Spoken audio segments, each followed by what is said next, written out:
हाँ प्यारे बच्चों, आज फिर प्रश्नावली 9.1 पार्ट 2 का चौथा सवाल। इससे पहले पार्ट 1 में आप लोगों को बेसिक कॉन्सेप्ट इसका कुछ क्लियर किया गया था और इसके प्रश्न नंबर 1, 2, 3 आपको बताया गया था। उसके बाद पार्ट 2 में हम फोर्स क्वेश्चन लेके आए हैं। तो जो क्वेश्चन नंबर 4 है वो भूमि के एक बिंदु से जो मीनार के पाद बिंदु से 30 मीटर की दूरी पर है। मीनार के शिखर का उन्नयन कोण 30 अंश है। मीनार की ऊंचाई ज्ञात कीजिए। तो सबसे पहले आपको ये मालूम होना चाहिए कि ये क्या कह रहा है कि कोई भूमि के एक बिंदु से जो मीनार के पाद बिंदु से 30 मीटर की दूरी पर है। तो सबसे पहले आप क्या बनाएंगे, कोई मीनार बनाएंगे। तो मान लीजिए आपका क्या हो गया, मीनार हो गया। तो जो ये मीनार है और मीनार के पाद बिंदु, ये जो 36 दूरी होती है उसको हम क्या बोलते हैं, पाद बिंदु। पाद बिंदु कितनी दूरी पर है, 30 मीटर की दूरी पर है। जो 30 मीटर की दूरी पर है मीनार के शिखर का उन्नयन कोण। उन्नयन कोण उसको कहते हैं जब कोई पथिक या जब कोई व्यक्ति, अब मान लीजिए ये कोई व्यक्ति है, अब ये व्यक्ति यहाँ से देख रहा है, ऐसे देख रहा है, तो जो एंगल बनाएगा ये कितने एंगल बना रहा है, 30 अंश। उन्नयन कोण उसको कहते हैं जो नीचे से ऊपर की तरफ देखा जाए, नीचे से ऊपर की तरफ देखा जाए उसको उन्नयन कोण बोलते हैं। ये नीचे से यहाँ से लेकर ऐसे शिखर को देखा, ये आपका मीनार है, मीनार से ऐसे गया उसका नेत्र, ऐसे जाके शिखर को देखा, यानी पूरा रिफ्लेक्ट किया यहाँ से यहाँ तक, वो 30 अंश बनाया। और जो इसकी दूरी है पाद बिंदु से यानी 36 दूरी है वो 30 मीटर है। और इसकी ऊंचाई आपको मालूम करना है। जो मीनार है इसकी ऊंचाई आपको क्या करना है, मालूम। इसको आप बना लीजिए ए, इसको आप बना लीजिए बी, इसको आप बना लीजिए सी। तो अब बनाने के पश्चात तो आप देखेंगे कि हल में लिखेंगे कि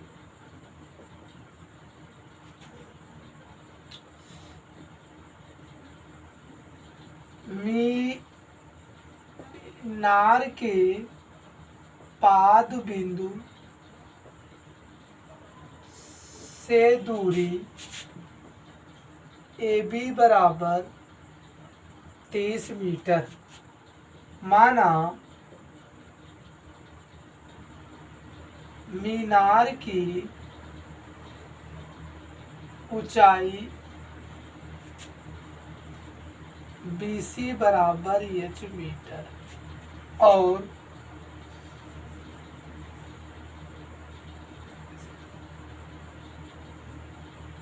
मीनार के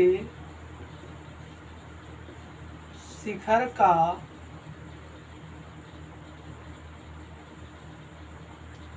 उन्नयन कोण थीटा बराबर 30। तो आप लगाएंगे त्रिभुज ABC में लगाएंगे। देखिए आपको मैंने कल यानी अगले वीडियो में यही बताया था कि अगर sine theta, cos theta, tan theta, इन्हीं तीनों का यूज है। अगर आपको लंब कण मिलता है, आधार कण मिलता है, लंब आधार मिलता है, इन्हीं फार्मूला को यूज करना है। अगर लंब और कण दिया गया है तो साइन यूज होगा, आधार कण दिया गया है तो कास यूज होगा, लंब और आधार दिया गया है तो टैन यूज होगा। तो यहाँ लंब आपको निकालना है, आधार दिया गया है तो कौन सा फार्मूला यूज होगा, टैन यूज होगा। तो त्रिभुज ABC में टैन थीटा लंब बटा आधार, तो लंब क्या है BC, आधार क्या है AB, टैन थीटा का मान कितना है 30 अंश। तो टैन 30 का जो वैल्यू होता है आप लोगों को आगे पढ़ाया गया है 8.3 या 8.2 में 1/√3। तो 1/√3। अब BC की वैल्यू क्या है H, AB की वैल्यू क्या है 30। बी सी की वैल्यू एच। तो अब ऐसे तिरछा जब गुणा करेंगे तो यहाँ से आएगा √3h बराबर 30, क्योंकि 1 का 30 में जब गुणा करेंगे 30 ही आएगा। तो h बराबर 30/√3। अब लिखेंगे हर का परमेयीकरण करने पर तो आएगा h बराबर 30/√3 √3 यानी h बराबर 30√3 और √3 3। तो यहाँ आ जाएगा h बराबर 3 से जब काटेंगे 30 को 10 आ जाएगा, तो यहाँ आ जाएगा 10√3। तो यही आपका क्या आ गया ऊंचाई। यानी अब लिख दीजिए मीनार की ऊंचाई 10√3 मीटर होगी। 10√3 मीटर होगी। तो मीनार की जो ऊंचाई होगी 10√3 मीटर होगी। इसके बाद हम आप लोगों को अगला प्रश्न बताएंगे। हाँ, तो आपके सामने जो 5वां सवाल है वो यही है कि भूमि से 60 मीटर की ऊंचाई पर एक पतंग उड़ रही है। पतंग में लगी डोरी को अस्थायी रूप से भूमि के एक बिंदु से बांध दिया गया है। भूमि के साथ डोरी का जो झुकाव है 60 अंश है, यह मानकर कि डोरी में कोई ढील नहीं है, तो डोरी की लंबाई ज्ञात कीजिए। इनके कहने का मुताबिक यही है, जब कोई पतंग उड़ा रहा है, जो पतंग की ऊंचाई है वो 60 मीटर है। सपोज करिए कि यहाँ कोई पतंग उड़ रही है, तो ये आपकी डोरी बंधी हुई है। तो यहाँ ये पतंग की जो ऊंचाई है भूमि से वो कै मीटर है? 60 मीटर है। वो कितनी मीटर है? 60 मीटर है। तो अब जो ये डोरी बंधी है, ये डोरी है वो ढील नहीं है, एकदम स्ट्रेट है। तो जब स्ट्रेट है तो कह रहा है कि ये कितने अंश का कोण बना रहा है? 60 अंश का कोण बना रहा है। लिखा है कहीं, ये झुकाव कितना है? 60 अंश का है। तो अब यही डोरी आपको क्या निकालना है? क्वेश्चन मार्क है। तो अब ये डोरी की लंबाई आपको क्या निकालना है? क्वेश्चन मार्क है। तो आप इसको ए देंगे, इसको बी नाम देंगे, इसको सी नाम देंगे। तो आप लिखेंगे हल में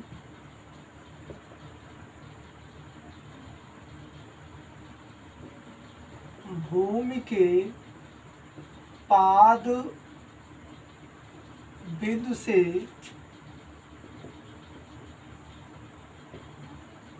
पतंग की ऊंचाई h बराबर 60 मीटर।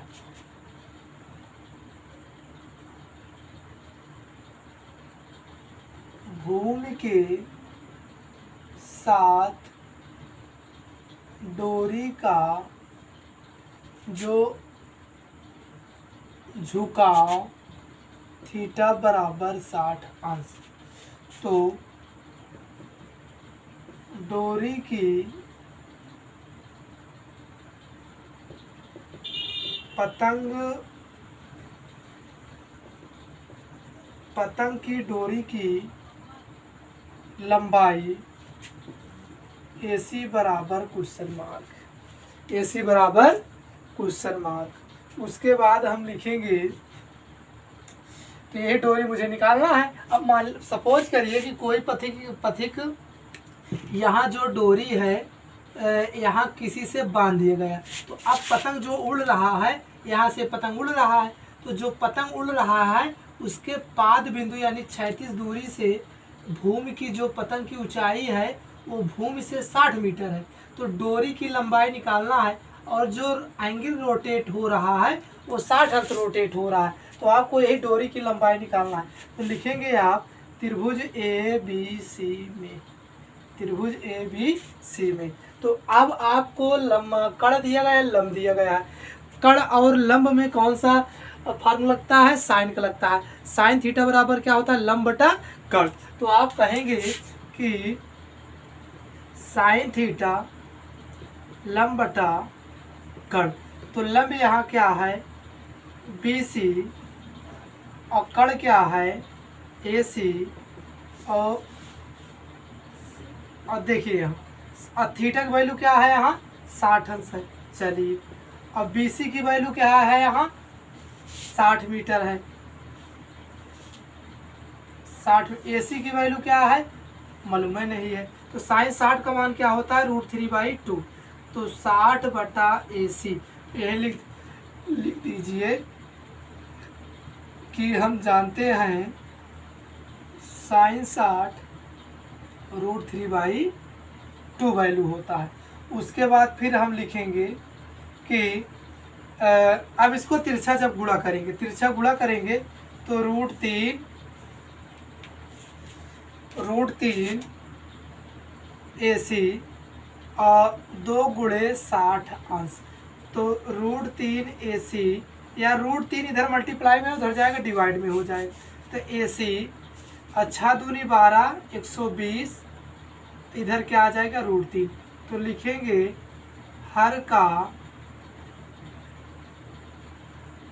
परमेयीकरण करने पर तो हो जाएगा AC बराबर 120 √3 बटा √3। तो यहाँ से आ जाएगा कि 120 √3 जब √3 और √3 का मल्टीप्लाई करेंगे तो √9 आएगा और 9 का वर्गमूल होता है 3। तो 3 एकम 3, 3 चौका 12 40, यानी कि AC का मान जो आएगा 40 √3 मीटर आएगा। 40 √3 मीटर आएगा। तो डोरी की लंबाई क्या आ जाएगी डोरी की लंबाई AC बराबर 40 √3 मीटर। 40 √3 metre 40 √3 metre. तो डोरी की लंबाई क्या आ गई 40 √3 मीटर आ गई। तो 60वां जो सवाल है वो क्या कह रहा है कि 1.5 मीटर लंबा एक लड़का 30 मीटर ऊंचे एक भवन से कुछ दूरी पर खड़ा है। जब वह ऊंचे भवन की ओर जाता है तब उसकी आँख से भवन के शिखर का उन्नयन कोण 30 अंश से 60 अंश हो जाता है। बताइए कि वह भवन की ओर कितनी दूरी चलकर गया। इनके कहने का मुताबिक इनके कहने का मतलब यही है कि सपोज करिए कि आपका ये क्या है भवन है। भवन मतलब ये क्या हो गया घर हो गया। ये आपका क्या है घर है। तो अब ये जो घर है ये जो घर की ऊंचाई है वो टोटल ऊंचाई कितनी है 30 मीटर है। घर की ऊंचाई कितनी है 30 मीटर है। तो अब ये कह रहा है कि 1.5 मीटर लंबा एक लड़का 30 मीटर ऊंचे एक भवन से कुछ दूरी पर खड़ा है। सपोज करिए कुछ दूरी आपकी ये है। ये लड़का जो है इसकी ऊंचाई कितनी है ये आपका कोई लड़का है। अब ये लड़के की ऊंचाई जो है 1.5 है। लिख दीजिए यहाँ लड़का। तो लड़के की ऊंचाई कितनी है 1.5 है। उसके बाद फिर कह रहा है कि जब वह ऊंचे भवन की ओर जाता है तब उसकी आँख से भवन के शिखर का उन्नयन कोण 30 अंश से 60 अंश हो जाता है। अब इनके कहने का मतलब यही है। सपोज करिए ये लड़का यहाँ खड़ा है। जब यहाँ ये लड़का खड़ा होगा तो इसकी आँख यहाँ होगी। तो अब जब लड़का यहाँ से स्टार्ट किया चलना तो ये जो भवन का ये शिखर है, ये भवन मतलब जो घर है, ये जो ऊपर वाला चोटी होती है उसको बोलते हैं शिखर। तो जब लड़का ऐसे शिखर इस चोटी को देखा तो यहाँ का एंगल जो बना वो कितना अंश का बनेगा 30 अंश का बनेगा। लेकिन लड़का कुछ दूरी जाके रुक गया। अब जब यहाँ रुका तो उसका एंगल कितने अंश का बना 60 अंश का बना। तो यही इसमें कह रहा है कि जो लड़का कुछ दूरी चल के जाके रुका 60 अंश बना तो उसकी दूरी ज्ञात कीजिए। यही दूरी मुझे निकालना है। अब आपका ये निकल जाएगा। तो सपोज करिए ये लड़का जब 1.5 मीटर यहाँ है तो यहाँ भी जाएगा 1.5 मीटर हो जाएगा, क्योंकि ये कभी छोटा नहीं होगा लड़का, जो यहाँ होगा वो यहाँ होगा। तो अब सपोज करिए कि पूरा जो घर था वो 30 मीटर था, और 30 मीटर में 1.5 मीटर जब निकलेगा तो शेष जो बचेगा वो लड़के के ऊपर वाली ऊंचाई बचेगा। तो यहाँ भी मैं इसको लिखूँगा इधर। अब वैसे सपोज करिए A B C D, तो आप लिखेंगे माना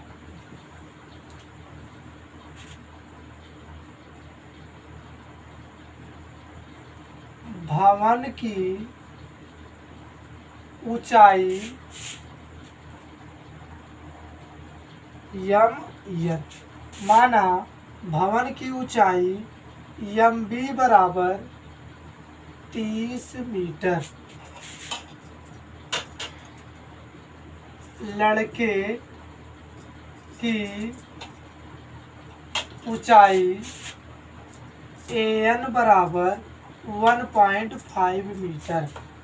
तो अब इसमें लिखा गया है कि 30 मीटर ऊंचे भवन से कुछ दूरी पर खड़ा है। जब वह लड़का भवन की ओर जाता है तो उसकी आँख से उन्नयन कोण का आँख से भवन के शिखर का उन्नयन कोण 30 अंश से 60 अंश हो जाता है। तो अब यहाँ लिखेंगे उन्नयन कोण थीटा बराबर 30 व 60 अंश है। उसके बाद फिर लिखेंगे तो जब कुछ दूरी चला, कुछ दूरी लड़के द्वारा चली दूरी AD बराबर x,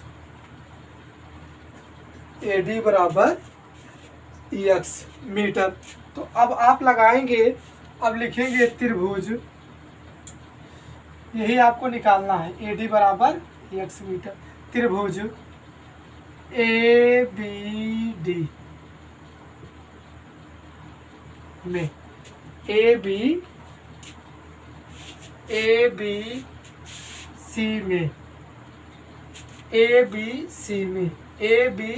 में ABC में।